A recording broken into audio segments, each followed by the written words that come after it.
हरे राम राम राम हरे हरे, हरे कृष्ण कृष्ण कृष्ण हरे हरे. पुंडलिकावरदे हरी विठ्ठल, श्री ज्ञानदेव तुकाराम, पंढरीनाथ महाराज की जय. माऊली ज्ञानेश्वर महाराज की जय. जगद्गुरु तुकाराम महाराज की जय. आदिशक्ती मुक्ताई की जय. सच्चिदानंद श्रीपाद बाबा की जय. सच्चिदानंद सद्गुरु रामदास बाबा की जय. अप्पा बाबा की जय. श्री पुरुषोत्तम राय जाधव बाबा की जय. सर्व साधु संतान की जय. भारत माता की जय. छत्रपती शिवाजी महाराज की जय. गुरुर्ब्रह्मा गुरुर्विष्णू गुरुर्देव महेश्वरा, गुरु साक्षात परब्रह्म तस्मै श्री गुरुवे नमः.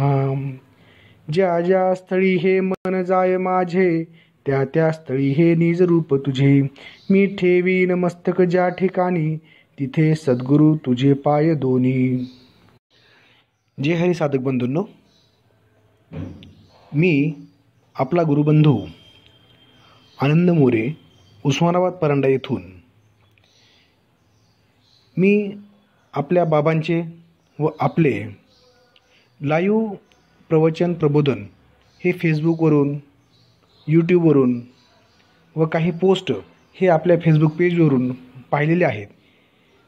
तर यावरून मलासुद्धा काही स्फुरण झालेलं आहे आणि चिंतन सेवा मी आपल्या चरणी समर्पित करत आहे. ईश्वर कृपेने आम्हाला गुरु सान्निध्य लाभण्यापूर्वी आमच्या दृष्टीपुढे सतत लौकिक, पैसा, सुखभोग व इतर गोष्टींमध्येच मन रमायचे. पण जेव्हा गुरु आशीर्वादाने आम्हाला ब्रह्मविद्येविषयी थोडीशी गोडी लागली, त्यामध्येच जे काही मला थोडंसं ज्ञानस्पर्श झाला गुरु आशीर्वादाने, हे चिंतन मी आपल्या चरणी समर्पित करत आहे. बाबा सांगतात, ब्रह्मविद्येचे शिक्षण किंवा करिअर हे जीवनात सद्गती, जीवनोद्धार आणि अंतिम सत्य मोक्ष प्राप्ती करून देण्यासाठी अत्यावश्यक आहे. ही विद्या किंवा परमार्थ योग हा केवळ आमच्या आयुष्याच्या शेवटी करण्याचा भाग नसून तो जन्मतःच आचरण जीवनभर करण्याचा अविभाज्य अंग आहे. ब्रह्मविद्येच्या ज्ञानाने भ्रांतिनाश, दिव्यदृष्टी, त्यानंतर प्रकृती पलीकडील स्वरूप ज्ञानाचे आकलन झाल्याने मनुष्य अंतर्ज्ञानी बनतो. आत्मशोध, त्यावेळी त्याला आत्मसाक्षात्कार होतो. आत्मसाक्षात्कारात अहम ब्रह्मास्मी हे दिव्य तत्व त्याला समजतं व त्यातून तो माणूस बनतो. मन असलेला मानव, संस्कारी मन, प्रत्येक जीव हा अव्यक्त ब्रह्मच, सर्वाठाई शिवच आहे, म्हणजे खल्विदम ब्रह्मम अशी दृष्टी बनून तो शिवभावे जीव सेवा करण्यासाठी एक तयार होतो आणि तो अशा पद्धतीने माणूस बनून कर्मयोगी बनतो. कर्मयोगी कर्मयज्ञामध्ये आपल्या इंद्रिय प्रवृत्तींना हवन करून, इंद्रियांना वळण लावून परमार्थाच्या साह्याने निष्काम कर्म, भक्ती, ज्ञान, योग मार्गे ईश्वर प्राप्ती, जन्मोजन्मीचे कल्याण करतो. त्याबरोबर प्रारब्ध संचित नष्ट करून पुण्याची शिदोरी या मनुष्यजन्मात कमवणे. अशा प्रकारे विचार करत तो पापपुण्याच्या जंजाळातून मुक्त करून घेतो. हेच खरे करिअर आहे हे त्याला समजते. आपण सध्या या नश्वर देहाने प्रपंच करत असतो, शिक्षण घेत असतो, वेगळ्या डिग्र्या घेत असतो, खूप पैसा कमवतो, आरामाचे जीवन जगतो. आपण यालाच केवळ करिअर म्हणतो. पण हे करिअर नश्वर आहे. हे सर्व या जन्मामध्ये नाश पावणारे आहे. हे कर्माला जन्म देऊन, कर्मबीज निर्माण करून जन्म मरणाच्या फेऱ्यामध्ये पुन्हा अडकत असते. त्यामुळे हा कर्म सिद्धांत लक्षात घेऊन निष्काम भावे कर्म धर्म अर्थ काम मोक्ष यांचे आचरण, साधना चतुष्ट, विवेक वैराग्य षटसंपत्ती मुमुक्ष म्हणजे ज्ञानमार्गे नामानुसंधान ठेवून आत्मचिंतन, आत्मबोध, आत्मकल्याण आणि विश्वकल्याण या मार्गावर आरूढ होऊन सनातन धर्मक्षेत्रात राहून अंतिम सत्याची मोक्ष प्राप्ती हे ध्येय गाठणे हे खरे मनुष्य जन्माचे करिअर आहे. अशा प्रकारची दृष्टी बाबांनी आपल्याला त्यांच्या अनुग्रहाद्वारे दिलेली आहे. ते सांगतात, अंडे बाहेरून जेव्हा फुटते तेव्हा जीवनाचा अंत होतो, तेच आतून फुटते तेव्हा जीवनाची सुरुवात होते.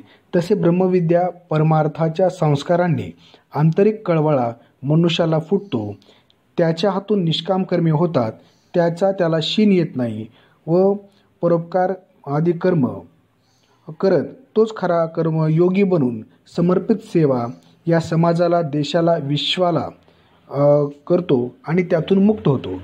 आणि त्यातच त्यांनी एक ओवी सांगितलेली आहे की आता कोठे धावे मन तुझे चरण देखीला, भाग गेला शीन गेला अवघा झाला आनंदू. अशा प्रकारे कर्मयोगी नामानुसंधान ठेवून ध्यान समाधी करतो. या अवस्थेमध्ये त्यांचा केंद्रबिंदू परमात्मा ईश्वरच असतो. यामध्ये लीन होऊन तो शांबाला म्हणजे मोक्षनगरी यामध्ये प्रवेश करतो. हिमालयातील शिवाना साधू ज्यांना आपण यती म्हणतो त्यांनासुद्धा ह्या शांबालेमध्ये प्रवेश सहजासहजी मिळत नाही. पण आपण बाबांनी सांगितलेल्या 4 वेदांवर जर आरूढ झालो तर आपल्याला नक्कीच या शांबालेमध्ये प्रवेश मिळतो की जे संतांनी सांगून गेलेले आहे की आचरणशील गोष्टी की आम्ही जातो आमच्या गावा आमचा राम राम घ्यावा. पण ह्या गावामध्ये येण्याची जी रीत आहे त्यांनी ते आपल्याला गुह्य ज्ञानाद्वारे शिकवलेली आहे. आपण त्या ज्ञानावर जर आरूढ झालो, त्या पद्धतीने आपण जर आपले आचरण ठेवले तर आपण मुक्त होऊन शांबाले नगरीमध्ये प्रवेश करून आपण आपल्या जीवनाचा उद्धार करून घेऊ शकतो. बाबांनी ही ब्रह्मविद्येची रीत शिकवताना 4 वेदांचे मुख्य अंतर्भूत त्यात केलेलं आहे की ज्यामध्ये प्रत्येक गोष्टीचे विषय प्रयोजन समजून घ्या, बारीक आणि सूक्ष्म विचार करा, कर्मगतीचा सिद्धांत लक्षात घ्या, साधना चतुष्टयावरही आरूढ राहून आपले नामानुसंधान ठेवून अंतिम ध्येय साध्य करा, असा आशीर्वादही त्यांनी दिलेला आहे. तर हे निर्वाणाचे अनभिज्ञ आणि गुह्य ठिकाण नापर्यंत आपल्याला जर पोहोचायचे असेल तर आपले आरोग्य हे अतिशय उत्तम लागतं. म्हणून मी स्वतः डॉक्टर असल्यामुळे जो आजचा एक श्लोक घेतलेला आहे तो म्हणजे धर्मार्थ काम मोक्षानाम आरोग्य मूलम उत्तमम रोगस्तस्य अपहर्तारा श्रेयशो जीवितस्य वा. म्हणजे प्रत्येक मनुष्य जन्माला येतो तेव्हा त्याच्या जन्माचे 4 उद्देश किंवा 4 पुरुषार्थ आहेत. ते प्रधान मूळ म्हणजे धर्मपालन, अर्थप्राप्ती, काम आणि मोक्षप्राप्ती. तर हे सर्व पालन करायचे असेल तर ह्याचं मूळ जे आहे ते आरोग्य हे महत्त्वाचे आहे. आरोग्याचा मूळ उद्देश किंवा लक्ष्य जर विचार केला तर सुख शांती समृद्धीपूर्ण जीवन जगणे यासह अखंड शाश्वत आनंद प्राप्ती करून घेणे होय. निरोगी शरीराच्या माध्यमातूनच मनुष्य स्वतःसाठी, समाजासाठी व विश्वासाठी उपयोगी कल्याणकारी बनून अंतिम सत्य परमात्मा मोक्ष प्राप्त करू शकतो. म्हणून माणसाने सर्व गोष्टींचा त्याग करून शरीराचे रक्षण करावे, कारण शरीराचा नाश झाला आता इतर सर्व गोष्टींचा नाश होतो. त्यामुळे आरोग्यासाठी जे 4 पुरुषार्थ सांगितलेले आहेत, धर्मपालन, अर्थ, काम आणि मोक्ष, याविषयी आपल्याला ज्ञान होणे हे अत्यंत महत्त्वाचे आहे. कारण ज्या गोष्टीचे ज्ञान झाले असता इतर सर्व गोष्टी आपोआप प्राप्त होतात. ती गोष्ट जाणून घेण्याचे प्रयत्न करावी म्हणजे आपोआप इतर गोष्टी सहजतेने प्राप्त होऊन जातात. धर्माबद्दल सांगताना जो इहलोकाचे कल्याण करून मोक्ष मिळवून देतो तो म्हणजे धर्म. थोडक्यात या जगात वागण्याचे सदाचाराचे नियम. धारयति इति धर्मः. जो धारण म्हणजे आचरण केला जातो तो धर्म होय. धर्म ही अशी धारण आचरण करण्याची गोष्ट आहे, स्वभाव बनवण्याची रीत आहे की ज्यामुळे पशुचे मनुष्यात व मनुष्याचे देवतेत व ईश्वरात रूपांतर होते. धर्म म्हणजे प्रत्येकात सुप्त असलेल्या ईश्वरी शक्तीचा पूर्ण व प्रत्यक्ष आविष्कारच होय, ज्याचा अंगीकार केला असता आपले तारण होऊन अत्यंत दिव्य लोकात आपला प्रवेश होतो. या क्रिया आचरणाला धर्म असे म्हणतात. धर्म म्हणजे प्रत्येकात सुप्त असलेली ईश्वरी शक्तीचा पूर्ण व प्रत्यक्ष आविष्कारच. धर्माबद्दल शास्त्रामध्ये असे सांगितले आहे की नास्ति धर्मो समबंधुः मित्र क्रिया देवाः सत्यम सत्यम वदाम्यहम्. धर्मात अर्थ प्रभवन्ति, धर्मात प्रभवते सुखम, धर्मेण लभते सर्वम, धर्मसारम इदम जगत. म्हणजेच धर्माचरण केल्याने अर्थप्राप्ती, सुखप्राप्ती, धर्मानेच सर्व काही प्राप्त होते हे साऱ्या जगाचे आहे. पशु आणि मनुष्य यामध्ये जर भेद कशामुळे होत असेल तर हे केवळ धर्माचरणाचाच भाग आहे असे संत सांगतात.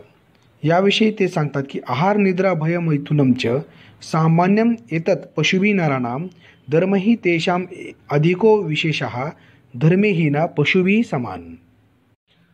थोडक्यात धर्म म्हणजे कर्तव्य पालन. कर्तव्य कर्म इति धर्मः. मग कर्तव्याविषयी सांगितलेलं आहे की परोपकारम इदम कर्तव्यम. संपूर्ण शरीराविषयी एक संत वचन आहे की परोपकारम इदम शरीरम, ईशचिंतनार्थम इदम मनः, विवेकार्थम इदम बुद्धी, ज्ञानार्थम इदम जीवनम.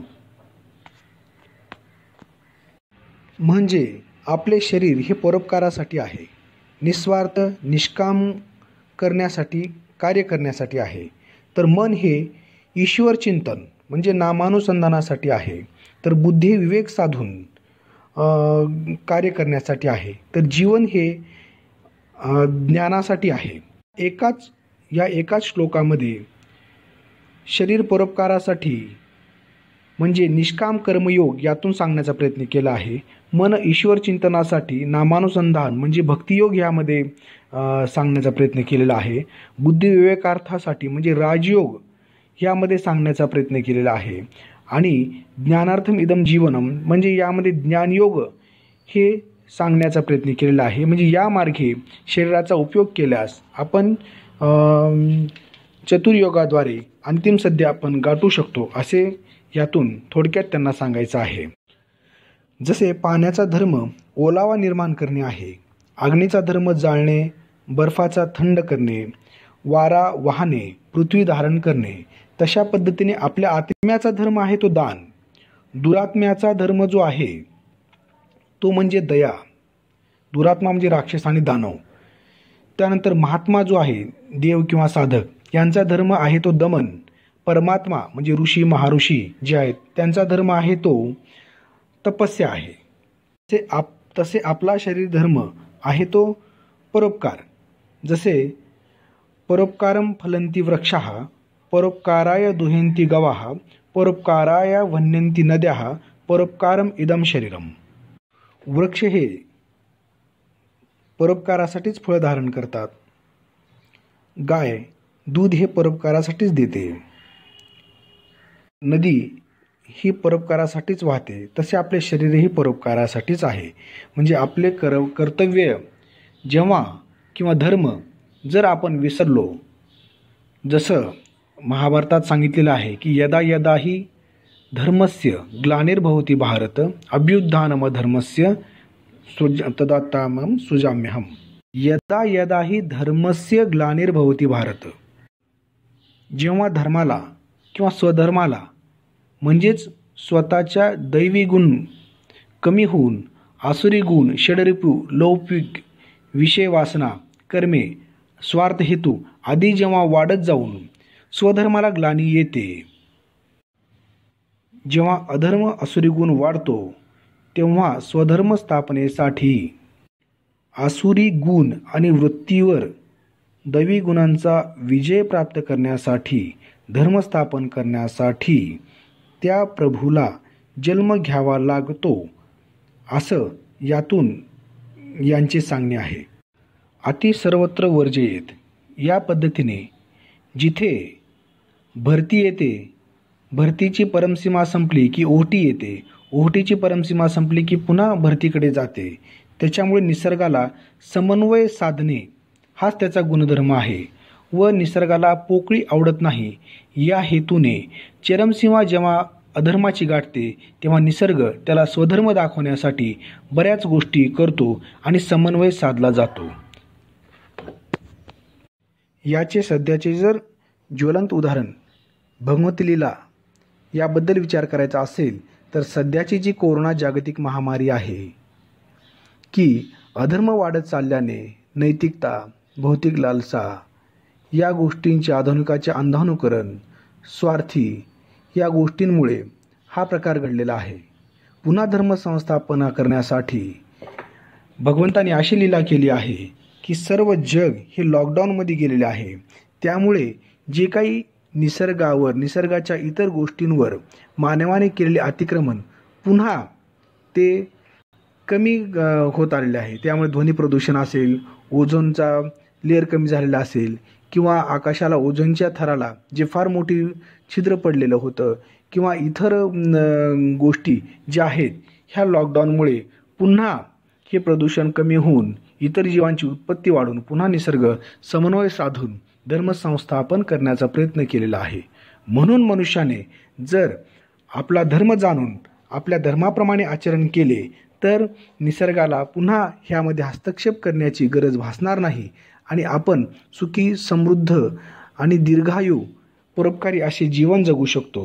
म्हणून ह्या धर्माचे ज्ञान आपल्याला, आपल्या आचरणाचे ज्ञान हे धर्माचरणामध्येच सर्वांनी ठेवले पाहिजे.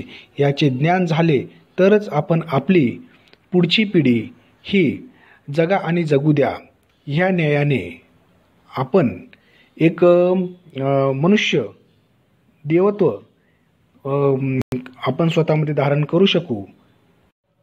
धर्माचरणाने स्वपरिवर्तनातून विश्वपरिवर्तन निर्माण करू शकू. या कलियुगामध्ये पुन्हा सत्ययुग निर्माण करू शकू.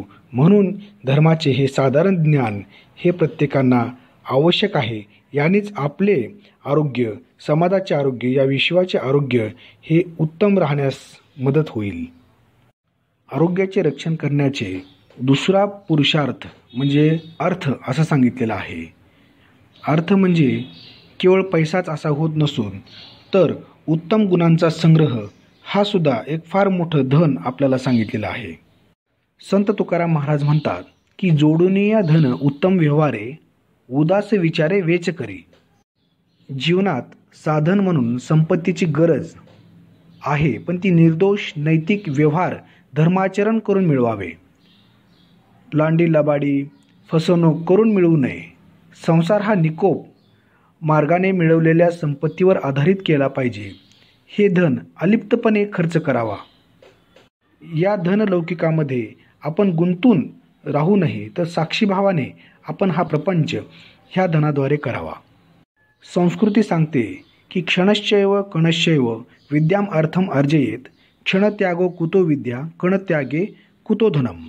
म्हणजे क्षणाक्षणाला विद्या कमवावी तर कणाकणाने धन कमवावे. कारण क्षण जर गेला तर विद्या नष्ट होते, कण जरी आपला गेला तरी धन नष्ट होतो. अशा पद्धतीने मार्गदर्शन केलेलं आहे.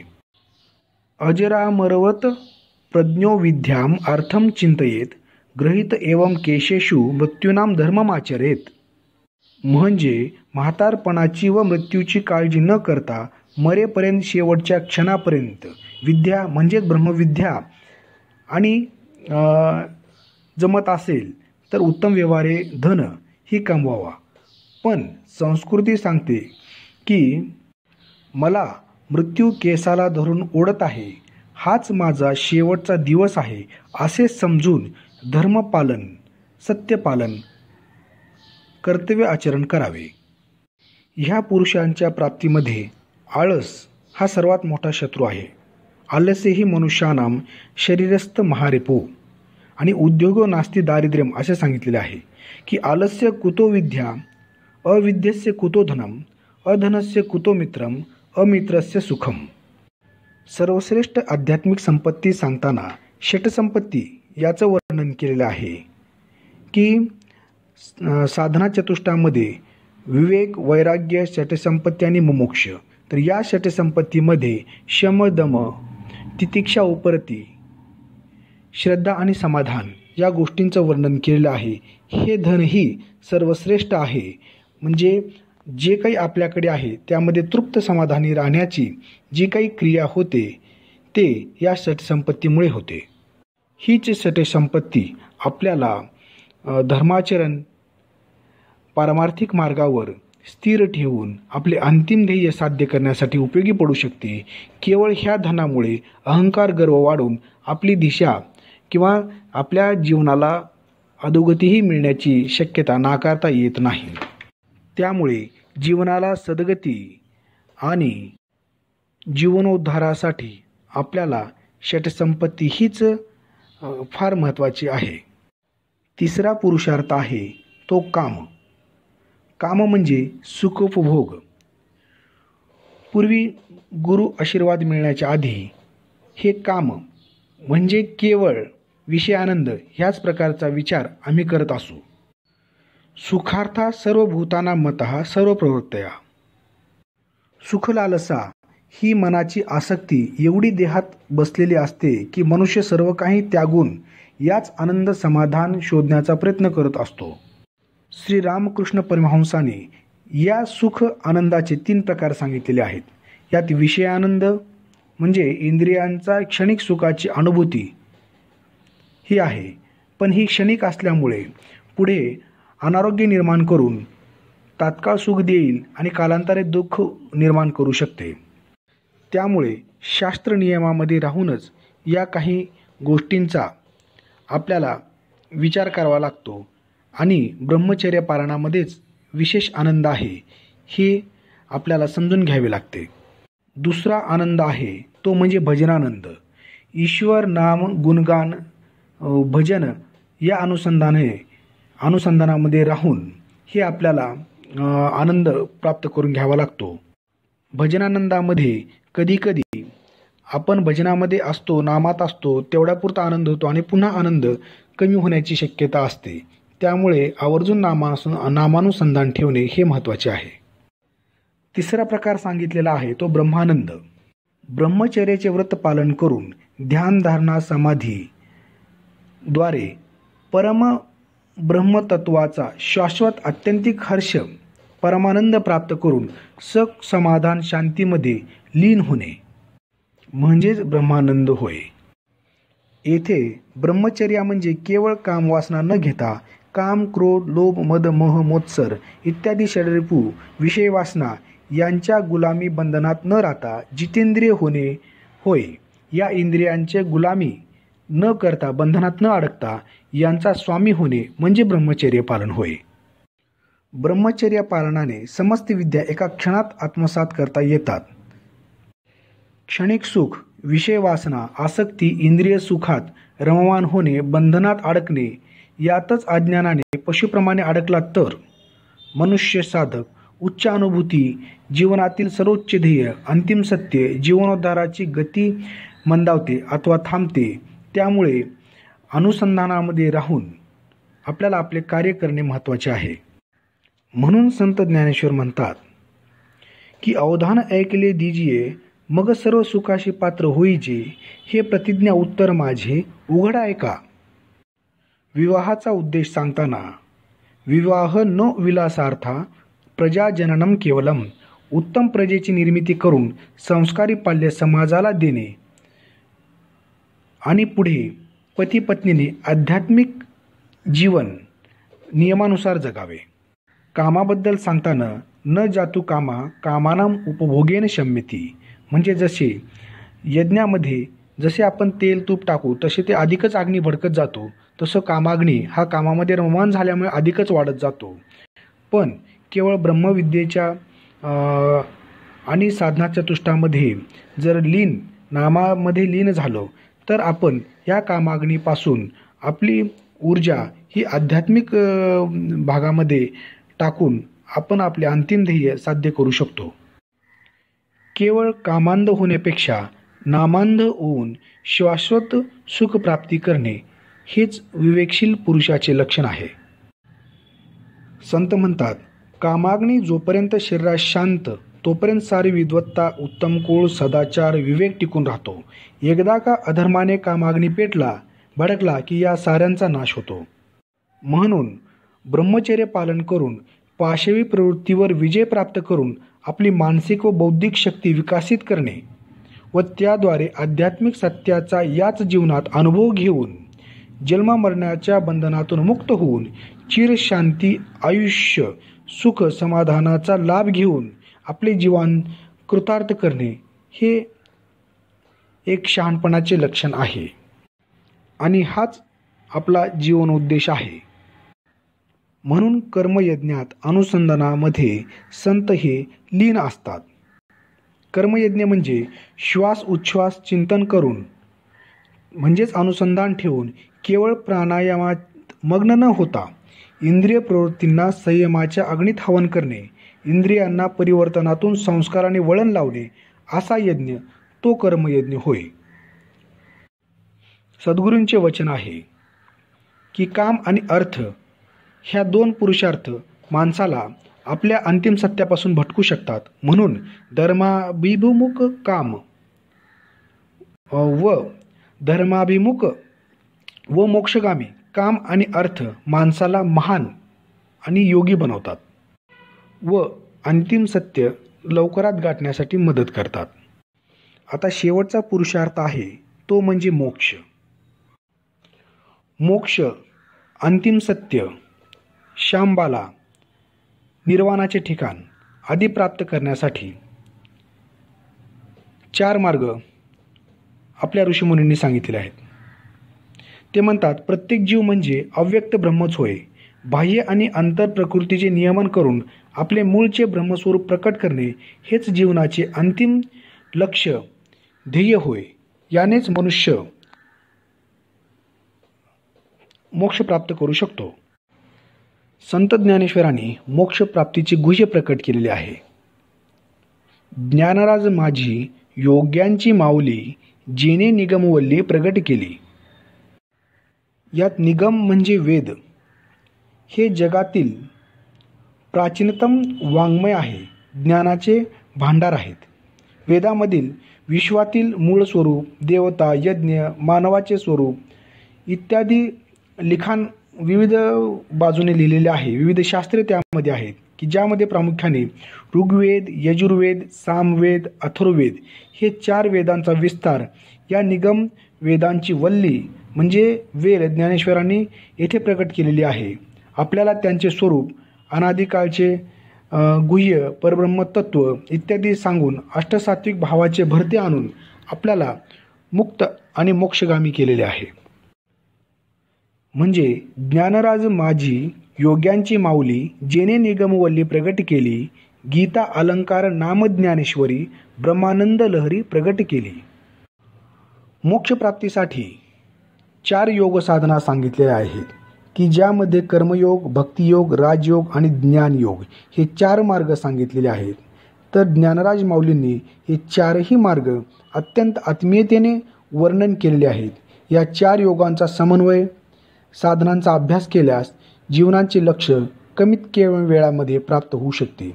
हे 4ही मार्गाद्वारे किंवा एका मार्गाद्वारे किंवा एकापेक्षा अधिक मार्गांचा अवलंब केल्यासही आपल्याला अंतिम ध्येय मोक्ष प्राप्त करता येते. थोडक्यात यामध्ये भक्तियोग हे प्रेमाद्वारे, कर्मयोग हे निष्काम कर्माद्वारे, राजयोग हे मनाच्या एकाग्रतेद्वारे, तर ज्ञानयोग हे साधना, चतुष्ट, विवेक इत्यादी विचाराद्वारे आपण साध्य करू शकतो. भक्तियोग म्हणजे खऱ्या अकृत्रिम भावाने, प्रेमाने भगवंताचे अनुसंधान करणे होय. अनुसंधानाची उत्पत्ती प्रेमात होते. व्यवहारात, व्यापारात प्रेमामध्ये स्वार्थाचा गंध असतो. हेच प्रेम ध्यान धारणा नाम साधनेद्वारे त्यास परमेश्वराकडे वळवून शाश्वत आनंद सुख घेतले जाते. संतांनी अनुभूती अत्यंत तळमळीने ज्यांना सांगितलेले आहे की जगाकडून त्यांना या नामानुसंधानाद्वारे भक्तियोगाद्वारे ईश्वराकडे वळवले जाते, तेव्हा त्या प्रेमाची भक्तीत रूपांतर होते. ईश्वरच शाश्वत आनंद सुख शांती व समाधान देणारी दैवी स्रोत असल्यामुळे आपण ध्यानधारणाने भक्तिमार्गाने त्या भगवंताचरणी लीन होऊन अंतिम सत्य मुक्ती मिळवण्यासाठी आपण प्रयत्न करतो. जसे हरिमुखी म्हणा पुण्याची गणना कोण करी, माझे क्षणाचे अनुसंधान करी कोटी किलमिशाचे दहन. अशा पद्धतीने भक्तिमार्गाने आपण मोक्षप्राप्तीपर्यंत जाऊ शकतो. संत म्हणतात की वाजतसे बोंब कोणी न ऐकतसे काही, हरी हरी न म्हणतासे तया थोर झाली हानी. भगवंत लीला चिन्मय दर्शन स्वरूप दर्शन पाहणे विश्वदर्शन समतेचा परिणाम म्हणजेच भक्ती. हा भक्तीचा रस्ता बुद्धीचा नसून श्रद्धेचा भावाचा आहे असे संत म्हणतात. न देव विद्यते पाशाने काष्टे तृणमुले, भावेषु विद्यते देव तस्मात भावही पूज्यते. म्हणून श्रद्धावान लभते ज्ञानम असे सांगितलेले आहे. श्रद्धा ही मनुष्याला प्रेरणा देते. त्या प्रेरणेतून आपल्याला साक्षात्कार होतो. त्यातून आपण आचरण आपले सुधारते. त्यातून आपले व्यक्तिमत्व बनते आणि हे परोपकारी व्यक्तिमत्वच आपल्याला आपल्या मोक्षाकडे घेऊन जाण्यासाठी वाहन बनते. त्यामुळे पराकोटीचा विश्वास श्रद्धा ही अत्यंत भक्तिमार्गामध्ये महत्त्वाचं आहे असे सांगितले आहे. मोक्षप्राप्तीसाठी दुसरा योग म्हणजे कर्मयोग. कर्म करण्याची प्रेरणा ही जन्मताच रजोगुणामुळे मनुष्यामध्ये असते. जसे मातेविना मडके होऊ शकत नाही तसे कर्मविना शरीर नसते. म्हणजे शरीर जन्माला आल्यानंतर कर्म हे आलेच. अगदी श्वासोश्वासामध्ये सुद्धा कर्म होतेच. त्यामुळे निष्काम भावे कर्म करून त्याला निर्बीज करण्याचे व पापपुण्याच्या बेडीतून मुक्त होऊन सुटण्याचे महत्त्वाचे कर्मसिद्धांत संतांनी बाबांनी आपल्याला सांगितलेला आहे. कर्मसिद्धांत करून या कर्मजंजाळातून कसे मुक्त व्हावे याची रीत बाबांनी आपल्याला शिकवलेली आहे. अकर्तृत्व किंवा ईश्वर करता याचे विषय प्रयोजन बारीक व सूक्ष्म विचार करून कर्मजंजाळातून मुक्त होता येते. हे कर्मयज्ञ आपल्याला आपल्या गुरूंनी शिकवलेला आहे. भक्तिभाव प्रभाव उचंबळून येतो तेव्हा रूपाने क्रियाने व्यक्त होते ते कर्म असते. निष्काम कर्म म्हणजे केवळ पाषाण हृदय होऊन काम करणे असे नाही. जे कर्म लोककल्याणार्थ समाजहितकर परोपकारी धर्माभिमुख असते ते कर्म महत्त्वाचे आहे. नाहीतर चोऱ्या माऱ्या खून दरोडे बलात्कार आदी जे काही क्रिया आपण करतो आणि निष्काम भावे केलं म्हणून त्याचा कुठल्याही प्रकारचा आपल्या मनावर न उठवता दगडाच्या काळजाने जर एखादं कर्म करत असेल तर ते कर्म योग्य नाही. धर्माभिमुख कर्म हेच अत्यंत महत्त्वाचे आहे. तेच कर्मयोगामध्ये आहे. कर्म हा प्रारब्धाचा भाग आहे. कर्माचे रहस्य जाणून निर्धारित कर्म कराल तर कर्मबंधनातून मुक्त व्हाल. आपल्या कर्तव्यावर निष्ठा हीच ईश्वराची उत्कृष्ट पूजा आहे. ईश्वराने आपल्याला या सृष्टीच्या रंगमंचावर जे कशामुळे आपल्याला आणलेलं आहे, आपल्याला इथे येण्याचं कारण काय आहे याचा आत्मचिंतन करून आपण आपल्या आत्मसाक्षात्कार करून माणुसकीच्या भावावर रूढ होऊन अहम ब्रह्मास्मी प्रमाणेच खल्विदम ब्रह्मम विचार करून प्रत्येक निसर्ग सृष्टी हीच आपण ज्या तत्वाने बनवल्या त्याच तत्वाने ती बनलेली आहे अशा प्रकारचा आत्मभाव निर्माण करून शिवभावे जीवसेवा करत ईश्वराची निसर्गाची पूजा करणे, यातून जे पर्यावरण सेवा हीच ईश्वर सेवा अशा पद्धतीने प्रगल्भ दृष्टी दिव्यदृष्टी प्रकृती पलीकडचा भाव देऊन आपल्या हातून बाबाने जे कर्म करून घेतलेले आहे त्या कर्मातूनच आपण निष्काम भावे कर्म निस्वार्थ भावे कर्म करून या कर्मजंजाळातून मुक्त होऊ शकतो. संतांचे वचन आहे, मग अग्निकुंडे बीजे घातली ते अंकुरदशे तेवेची मुकली, ते फळताची मज अर्पिली शुभाशुभ. त्यामुळे कर्म करून लोककल्याणकारी धर्माभिमुख जेव्हा आपण भगवंताला अर्पण केले जातो त्याच वेळेस ती कर्म हे निर्बीज होतात. धर्माची तू मूर्ती, पापपुण्य तुझे हाती, मज सोडवी दातारा, कर्मापासून दुस्तारा.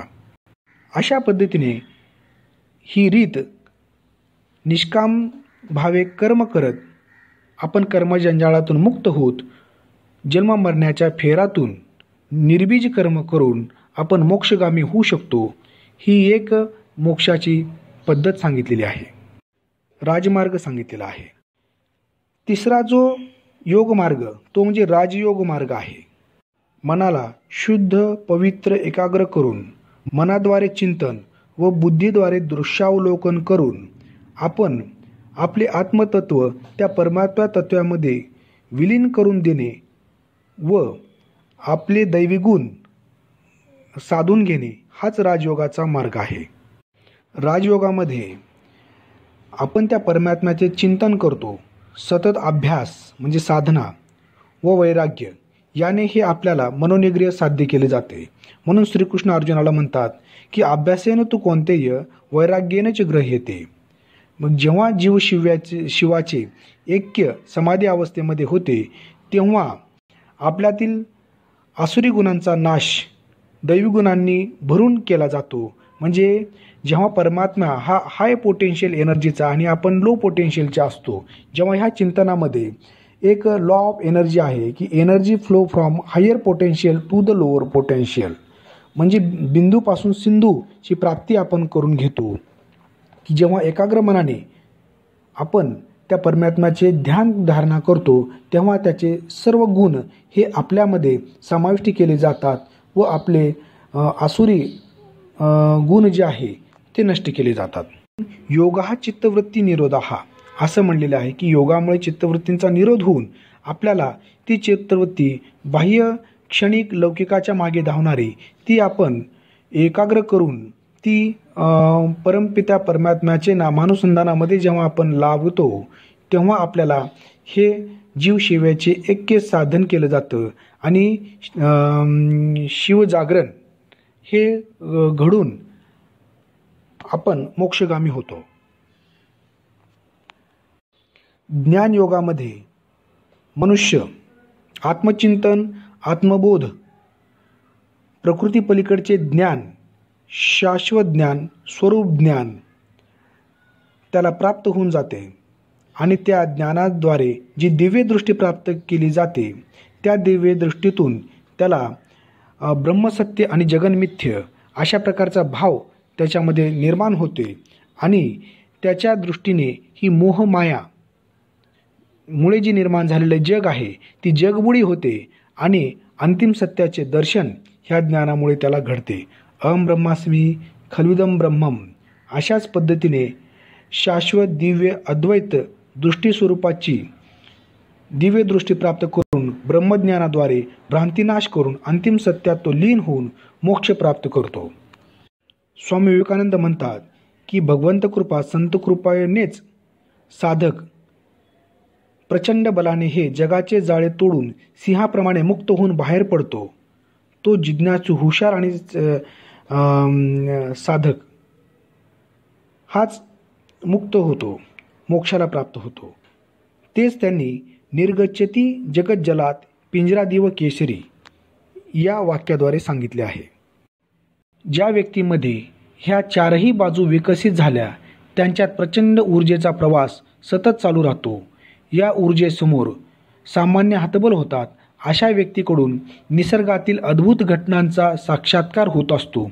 अभिनव कल्पना, अतुलनीय शक्ती, शिवशक्ती जागर होऊन धर्माचे कार्य हा व्यक्ती करतो. हाच व्यक्ती पुढे साधना चतुष्टावर स्थिर राहून तोच साधक साधनेद्वारे अन्नमय कोशातून प्राणमय कोशात, प्राणमय कोशातून मनमय कोशात आणि मनोमय कोशातून विज्ञानमय कोशामध्ये आणि विज्ञानमय कोशामध्ये तो साधनेवर दृढ राहून प्रगल्भ बुद्धीद्वारे तो आनंदमय कोशामध्ये प्रवेश करतो.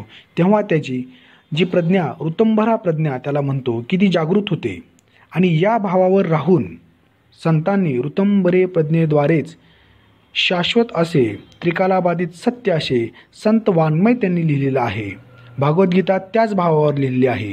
जेव्हा आपण साधना करून ह्या कोशांमध्ये प्रवेश करू तेव्हाच आपल्याला तो भाव निर्माण होतो आणि आपल्यालाही साधकांना सांगता येतं. आणि ही जे काही संत वाङ्मयांचे सांगण्याची रीत आहे, गुह्य आहे, तेव्हा ते आपल्याला समजते. जेव्हा सर्वसामान्य माणूस अन्नमय कोशात, प्राणमय कोशामध्ये, मनोमय कोशापर्यंत जाऊ शकतो आणि त्यावर राहून जेव्हा आपण ह्या गोष्टींचा विचार करू शकतो गुह्यांचा, तेव्हा ते गुह्य आपल्याला तेवढे कळत नाहीत आणि आपल्याला असं वाटतं की हे सगळं थोतांड आहे.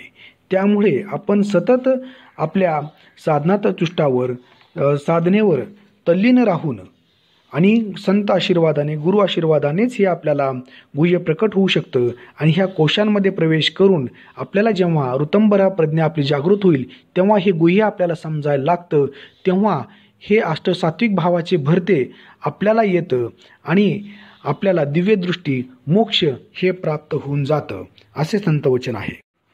म्हणून सत्संग, संतसंगती, सद्गुरू आशीर्वाद हे अत्यंत महत्त्वाचे आहे. संत ज्ञानेश्वर म्हणतात, ते ज्ञान पैगाबरवे जरी मथी अति आणावे, तरी संतांना भजावे सर्वस्वेशी. आपल्याला असलेले वेगळ्या क्षेत्रातले ज्ञान हे परमार्थाच्या साह्याने आपण विनियोगाची आपल्याला रीत कळते आणि या कर्मजंजाळातून मुक्त होतो. म्हणून संत सांगतात की तैसे मुखी ब्रह्मनाम हाती ते सात्विक कर्म आणि विनियोगाविन कर्म विफळ होय. म्हणून आम्ही साधक म्हणतो, मज हृदयी सद्गुरू जेने तारिला हा संसार पुरू, म्हणून विशेष अत्यादुरू विवेकावरी. आजची सेवा मी इथेच आपणा सर्वांच्या चरणी समर्पित करून थांबवत आहे. तुम्ही माझे हे नवीन साधकाचे बोबडे बोल ऐकून घेतले त्याबद्दल मी आपला आभारी आहे. तुम्ही संत मायबाप कृपावंत आहात. माझ्या काही गोष्टी चुकल्या असतील तर ते पदरात घ्या. ज्या गोष्टी मी सांगितल्या त्या शास्त्राच्या, त्या गुरुने शिकवलेल्या आहेत हे समजून घ्या. जय हरी.